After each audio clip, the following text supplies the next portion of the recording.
practice number 11 for us in shells, but shells, you're getting the same work done, and we're working every situation, and we're rotating as many guys as possible and figuring out what works for the University of Miami. So again, the goal's been progress, and we've been having significant progress in a lot of areas and a lot more to go. So questions, please. Pleasure to talk to you again before the spring game, but what's the format looking like for that? What are you guys planning on doing for the spring game? It'll probably be normal like we always do, play live football the first half and then second half. I don't see any changes. The thing always, I think what everybody wants to limit is exposure, media, from a video standpoint. So, but we'll play football. We'll play football this Saturday as well. I don't see us changing.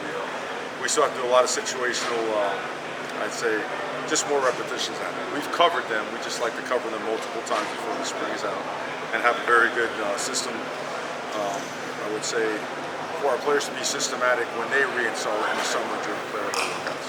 A lot of teams, they change the way they're doing spring games if they're not having one, or to be teams wanted to invite other teams to come play. Like, did you have any consideration on changing things up at all? The NCAA is kind of expect the unexpected, right? So I think we have a formula that's worked for a long, long time. That was before, it came before us, right? The days of Coach Schnellenberger and Coach Johnson, and had a chance to work out there for Coach Saban and whatnot. Like, from a practice standpoint, that's worked really well. We want to stick to it. We want to get better, get as many reps as we can, keep our guys healthy, but never shying away from physicality. They'll tell you, we compete every single day, and we need that. How's Carson been progressing? Progressing well. Probably a little bit ahead of schedule. I know everybody would like to see him throw it, really wing it out there. Again, everything is ahead of schedule. We're excited about his progress. Excited being around him because of his level of football IQ, the way he understands the game. There's a natural presence about him. But I guess I'll save all that talk for actually practicing, so you guys can get a real deal for him. It's a good tape and some eyes on him. So in what ways is he staying engaged right now? The best way you possibly can. In this sport, you got to take as many mental reps as you possibly can. It comes in the form of meetings on the chalkboard and the walkthroughs during the course of practice, being behind the quarterbacks, getting every signal, communicating, verbalizing, make sure he's going through his audibles, any check, any adjustment, protections, meeting with the offensive line coach, meeting with the coordinator at length daily. I mean, every possible minute we could grab with him to continue the progression of this while the rest of his body progresses is invaluable. So that's what we're doing. Coach, can we elaborate on the progression? Is there any specific position that we see progressing practice months and today? Well, I'd say today was a really big overall for the defense. It felt like so much of it came together today.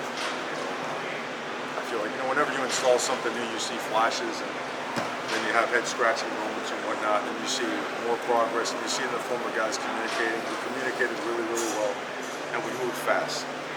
Today looked like a day where we played to our ability. The guys weren't stuck, weren't paralyzed with confusion. They were able just to just cut it loose. That's what it looked like today.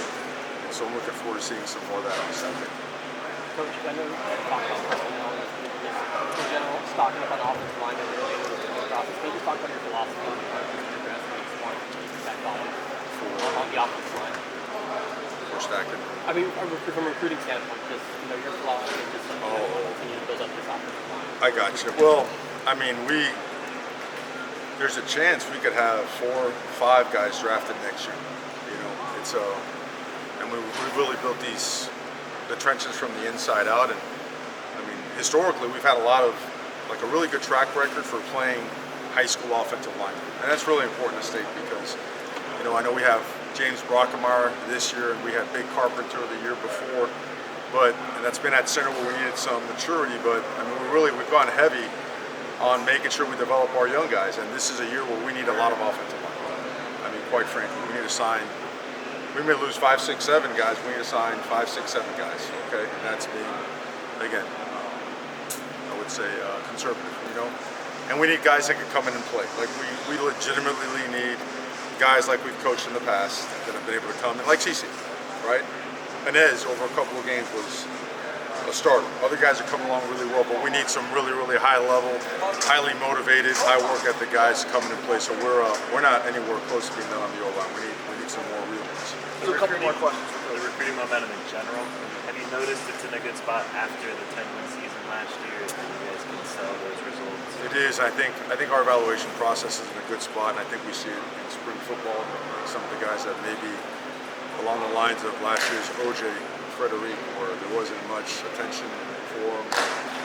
You know, not many accolades thrown his way, but you could tell practice number one that he was going to make an impact. And we see more of those types of prospects that we've signed that we feel are going to help us this year. So we feel good about the momentum. We feel good about the identification, and we also feel good that we do have. I feel like our staff is really gelling, and that they really understand the model for how we recruit, and that it's going to be relentless. That it is a full-time commitment. That it's not one person, it's not one name. It's we do it as a team, and I think that has led to a lot of our success in recruiting. And like anything else, we feel like we still have a long way. Speaking of guys you wanted out of high school, Xavier Lucas, just what have you seen from him over the course of nearly a dozen practices? He's a really good player. He is, and he's an even better human being. And he's being pushed, he's being challenged. I think all those DBs are. I mean, I could go right down the line and talk about each one of them. But since you mentioned him specifically, yeah, you see, besides the specs, right, a 10'4", 100-meter guy that has experience, was an excellent player in high school. And so far he's done a really, really good job. He still has a ways to go, and we still have to push him. But so far, there's been really good progress, and looking forward to seeing what he can do on Saturday. Thank you, Coach. Okay. Thank you. Guys, thank you very much.